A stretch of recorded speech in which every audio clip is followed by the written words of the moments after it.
It has been exactly a year that the world is battling the COVID-19 pandemic. Today, on one hand, we have efficacious vaccines by various companies, but on the other hand, a second wave is anticipated as we are seeing more and more amount of active cases around us.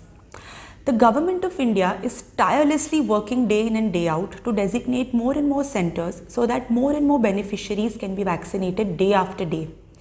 As a gynecologist, each day we are faced with this question, whether a patient planning pregnancy or is already pregnant or who has delivered and is breastfeeding can take the vaccine or not, and so today's video is going to be all about this.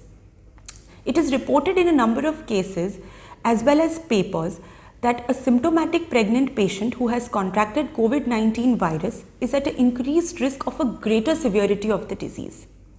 And so all the recommending bodies recommend that a pregnant patient, a patient who is about to get pregnant or who is feeding her newborn must take the vaccine. No particular product preference has been reported. It could be the vaccine by Bharat Biotech, that is our Covishield, or the Pfizer vaccine, or the Moderna, or the Janssen. But if a pregnant patient chooses to get vaccinated, she must be administered with the vaccine. The vaccination must be considered at a designated and a fully equipped vaccination center, and the necessary post-vaccination instructions must be discussed with the healthcare worker.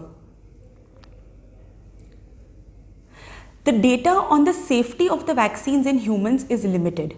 However, animal studies and human studies who have taken adenovirus vector in previous vaccination trials, like in the Ebola virus vaccine, have shown that no documented or reported fetal, embryonal or postpartum developmental hazards have been noted.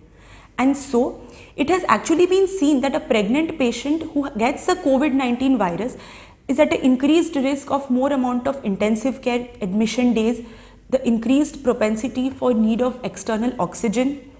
Even death has been reported, and increased fetal maternal complications and morbidities like preeclampsia, post-COVID coagulopathies and preterm delivery have been noted. So overall, if we do the risk-benefit analysis, a pregnant patient who has been vaccinated is in the long run as well as in the short run at a better chance, and she is at a more protected chance when compared to her non-vaccinated pregnant or non-pregnant counterpart. However, while vaccinating a pregnant lady, other factors also have to be discussed with the healthcare worker, like what is the individual's risk of getting the disease, what is the risk of transmission of the community in which she is living, what is her own willingness to get the vaccine, and what is the efficacy of the vaccine in question. For a patient who is planning to get pregnant, there is no need to avoid the vaccine because none of the COVID-19 vaccines have shown to decrease the fertility potential. For a patient who is lactating, it is also considered to be safe because the COVID-19 vaccine is a non-live, non-replicating virus vaccine. And so it does not hamper the milk production, and any lady who is breastfeeding her newborn can also take it. All this information is in accordance with the guidelines given by the WHO and the CDC. For a more detailed insight, you could log on to the official WHO website or talk to us and discuss with us. Thank you.